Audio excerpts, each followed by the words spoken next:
What's going on, everyone? Today is, I don't know what day it is anymore. It's March 18th. I think it's Wednesday. Working from home now, just like everyone else is in the Bay Area. Staying very positive and staying home to make sure that I don't infect others. Took a very relaxed approach about this whole thing because I think the virus itself isn't bad for the majority of people, but for the people it is bad for, it is very, very bad. So none of us want to transmit it. So please, stay away from others, stay home. All that being said, the market's going to continue to be volatile. I want you guys to all think about that. This is not doomsday. It's volatility. It means there's going to be good days. There's going to be bad days. The market is going to react to fear, and they're going to react to confidence. So right now, there's a ton of fear in the market. Well, let's just jump into it. Let's take a peek at what's going on. But before I get there, I want you to remember one thing when it comes to interest rates, because what's happening right now is a lot of people are panicking. Okay, they're not making rational decisions. And what's important to me, and the whole reason I'm making these videos, I went from making these videos every 2 weeks to making them every other day at this point. And it's important to me to make them because my hope is that it gives you clarity of what's going on and helps you relax a little bit. Obviously, buying a home is one of the largest financial decisions we'll make in our lives. And if we can refinance and lower our monthly payments, it saves us thousands of tens of thousands of dollars over time. So this is emotional to us. It matters, right? It's where we raise our families. It's where we live. And it's our money. So we care about those things. We're going to be emotional about it. Here's a very simple thing to remember when it comes to interest rates as you're looking at these very volatile days. If you bought a house today and your interest rate is 4% and you didn't want 4%, you just heard about your buddy got 3.5%. Well, let's say rates go to 4.5% in a month or 5% in a year. How would you feel about your 4% at that point? You'd be stoked. I beat the market. Well, let's say you have 4% and right after you close on your home, rates go to 3% or 3.5%. You're not stuck with 4%, you just refinance. So remember, the house is the asset, the rate is a means to an end. The problem is you've been trained to say, what's the rate? Not the right question. That's why I show you guys all this data. I want you guys to look at what's going on and be very educated. So whether you're working with me or a different lender, you know what to expect and you can be calm, cool, and collected and make a very educated decision. Now let's take a look at the data. All right, so not a good day. Not a good day for mortgage rates today. This lovely red candlestick is today. And what this means is we started here and rates got worse. And it doesn't look like that long of a line, but basically we lost about 200 basis points in rates today. So here, let's do this as a comparison. When we look at Tuesday, Wednesday, Thursday of last week, right? Horrible week for mortgage rates. We lost all of that in just one day. And actually, look at this. It matches what Thursday looked like. Almost perfectly. Look at that. It's almost perfect. Thursday to today. Okay, so again, remember, that's why I say there's volatility. I'm noticing little patterns. We had a 200 basis point swing this isn't the first time we've seen it in the last week.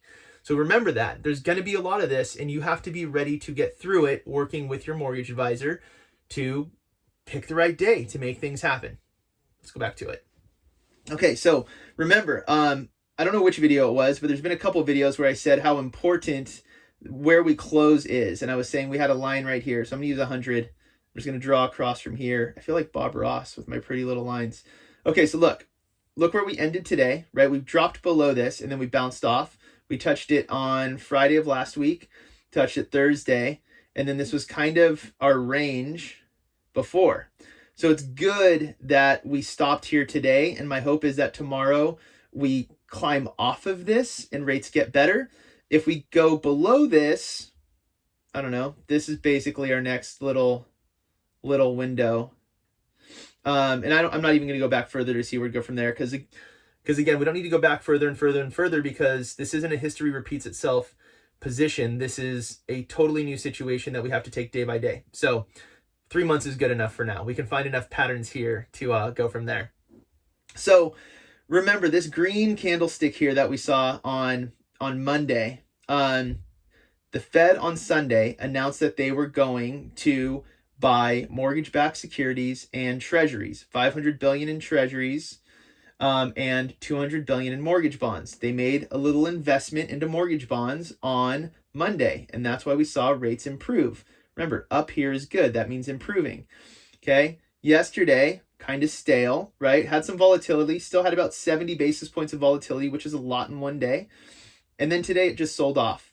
The Fed did not invest in mortgage bonds today. So we're going to see this. We're going to see this volatility, and you just have to be ready to pull the trigger. So here's my advice to you. If you're purchasing a home, you have a loan contingency for a reason. There's a place on the contract that states, if the rate goes over this rate, I'm out. I'm not buying the house. So don't be scared to be in contract. Don't be scared to make an offer. Don't feel like you need to pull out of the contract you're in. Okay? Think about it, slow down a little bit. Think about what's going on. Look at it from all angles. And remember, time is on your side. Contingencies are there for a reason. So you have that to cover you on that side for a purchase. For a refinance, what I'm doing for my clients, I tried to lock everybody I could last Monday because I knew it was going to get worse. I had people that came to me after. I had probably 7 people asking about refinancing today. What I'm doing for my clients is I'm getting them all ready to go. So having them complete the loan application, I am running their credit. Running credit for a mortgage doesn't impact your credit scores like auto loans and student loans and credit cards do. So I'm getting them dialed in and ready to go. So when these charts look good and the rates are good, I can hammer away and lock. This morning, before this got worse, I had one client I was able to lock in before it fell apart. And I'm looking at this every day, 3:30 a.m. start, watch early morning trading. I figured out a hack I'm not going to go into because I don't want to get in trouble. But I figured out a little trick that I can use for my clients. This is all that matters. This is my job, is to understand all of this so that when the right day comes along, we can pull the trigger and go. So in short, make sure you're working with a mortgage advisor that understands this stuff and is paying attention every single day. My days are starting at 3:30 in the morning, so I can get up, get a cup of coffee going, watch what the markets are doing, watch pre-open trading, okay, get a good idea of what futures are doing, 10-year treasury, all of that stuff is what I'm doing ahead of time. Mortgage-backed securities, I get a window. I get a glimpse of mortgage-backed securities from about 5 to 5:30. And then it shuts down, and then it reopens at 6:30 when the market opens. A lot can happen in that 1 hour, but I'm paying attention to see what's going on so I can help people make the best decisions. Ultimately, it is always your decision, but you have to have good guidance. So again, I hope these videos are helpful. I'm trying to do these as often as I possibly can. So anything you need from me, feel free to call, email, or text anytime. Contact information is right here.